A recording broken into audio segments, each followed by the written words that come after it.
साल 2016 टेनिस के इतिहास का सबसे बड़ा खिलाड़ी अपने घुटनों पर था, रॉजर फेडरर। जिस कोर्ट और चैंपियनशिप पर वह राज करता आया था, आज उसी जगह वह ज़मीन पर था।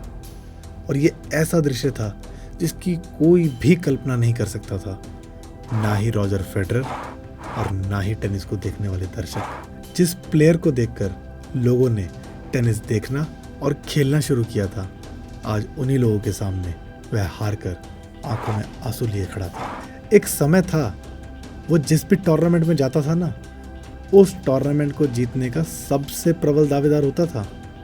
लेकिन उम्र की दहलीज ने उसको अपने प्रतिद्वंदियों के सामने बेबस कर दिया था और टेनिस से संन्यास लेने के बारे में सोचने पर मजबूर।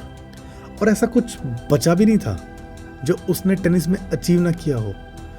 कोई ट्रॉफी नहीं थी जिसके ऊपर उसका नाम ना लिखा हो। सारे चैंपियनशिप्स, सारे ग्रैंड स्लैम्स उसने जीते थे। सबसे ज़्यादा लंबे टाइम तक वर्ल्ड नंबर 1 रह चुका था। टेनिस की दुनिया का सबसे चहेता खिलाड़ी था।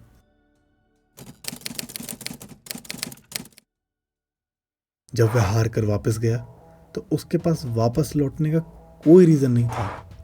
जिस उम्र में वह था, उस उम्र में प्लेयर्स को रिटायर हुए कई साल हो जाते हैं। हर इंसान की ज़िंदगी में ऐसा दिन ज़रूर आता है। मेरी में भी आया था, आपकी ज़िंदगी में ज़रूर आया होगा, और अगर अभी तक नहीं आया है तो कभी ना कभी ज़रूर आएगा, जब आपको लगेगा कि इट्स ऑल ओवर, मेरे बस की नहीं है, मैं और नहीं कर सकता, I am done, game over. लेकिन आप कोशिश करते हैं, हिम्मत दिखाते हैं एक बार दोबारा खड़े होने की, संघर्ष करने की। That I will try for one more time, going for one more round, when you don't think you can, that makes all the difference. वहीं सबसे बड़ा डिफरेंस क्रिएट हो जाता है एक हारे हुए इंसान में और एक चैंपियन में। और उस दिन रॉजर फेडरर के पास भी 2 ही ऑप्शन थे, या जो हालात बन गए हैं उनकी वजह से मजबूरी में संन्यास लेने के, या फिर हालात बदल कर अपनी मर्जी से खेल को अलविदा कहने के। वह टूर्नामेंट ज़रूर हारा था, लेकिन था वो एक champion, and champion for once is champion for always. उसको मालूम था कि अगर वापसी करनी है तो उसको बहुत कुछ बदलना पड़ेगा।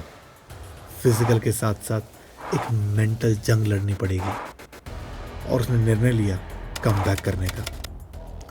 उसने सबसे पहले अपनी नी की सर्जरी कराई। वो अपने आप में ऐसा डिसीजन था जिसकी वजह से उसका करियर वहीं ख़त्म हो सकता था, लेकिन उसने रिस्क लिया और उसने सोचना शुरू किया कि वो ऐसा क्या कर सकता है जिसकी वजह से वह पहले से बेहतर होकर टेनिस कोर्ट पर वापस आ सकता है। सोचिए, जिस चीज़ ने, जिस तरीके ने उसको ग्रेटेस्ट ऑफ ऑल टाइम बनाया, टेनिस के इतिहास का सबसे महान खिलाड़ी, कोर्ट।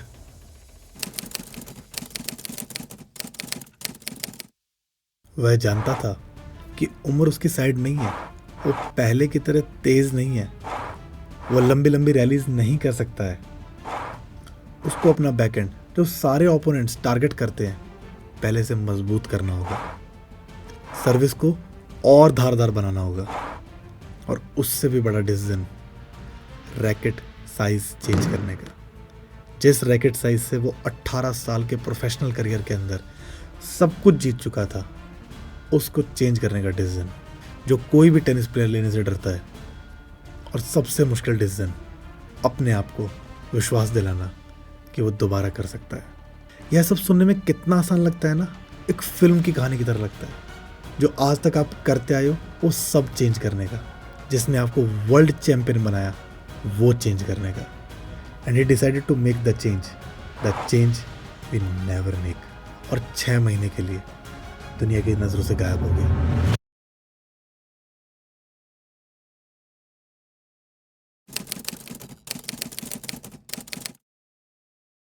और फिर वो दिन आया जब उसने कोर्ट पर वापसी करी। दुनिया जानती थी कि उनको अब वो पुराने वाला चैंपियन रॉजर फेडरर देखने को नहीं मिलेगा। वो लोग सिर्फ इसलिए आए थे कि जिस खिलाड़ी ने उनको सालों साल खेल से जुड़े रहने और प्यार करने की वजह दी थी, वो अपने करियर के आखिरी मैचेस खेल रहा था। लेकिन जो इंसान अपने आप को बदल सकता है ना, वो दुनिया में कुछ भी कर सकता है। वह हर मैच के साथ अपने खेल का स्तर बढ़ाता चला गया, पहले से ज़्यादा तेज, एग्रेसिव और डेंजरस हो गया था। जिस बैकएंड को उसकी कमज़ोरी माना जाता था, उसको उसने एक हथियार बना लिया और उसने एक बार फिर सब लोगों को उसके सम्मान में खड़े होकर ताली बजाने पर मजबूर कर दिया था। एक बार फिर घुटने ज़मीन पर थे, आंखों में आंसू थे, लेकिन इस बार वो जीत की खुशी में ज़मीन पर था।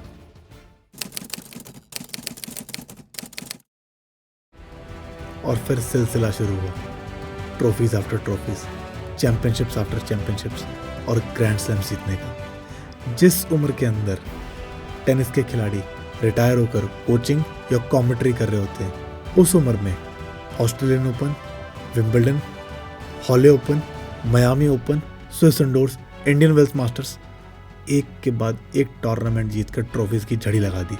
और एक बार फिर सबसे ज़्यादा उम्र में वर्ल्ड नंबर 1 रैंकिंग हासिल करके इतिहास के अंदर रॉजर फेडरर ने नए पन्ने जोड़ दिए। Change is the law of nature. परिवर्तन ही प्रकृति का नियम है। जो समय के साथ अपने आप को बदल लेता है, वही इंसान जिंदगी में आगे बढ़ सकता है। जब टेनिस के इतिहास का सबसे बड़ा खिलाड़ी सब कुछ अचीव करने के बाद अपने आप को बेहतर करने के लिए बदलाव कर सकता है, तो हमारी जर्नी तो अभी शुरू भी नहीं हुई है। अगर आपको ये वीडियो अच्छा लगा हो तो please subscribe to my channel and press the bell icon. और मुझे कमेंट्स में बताइए कि आपका फेवरेट टेनिस प्लेयर कौन है। I will wait for your answers. Till then friends, Sharma will speak.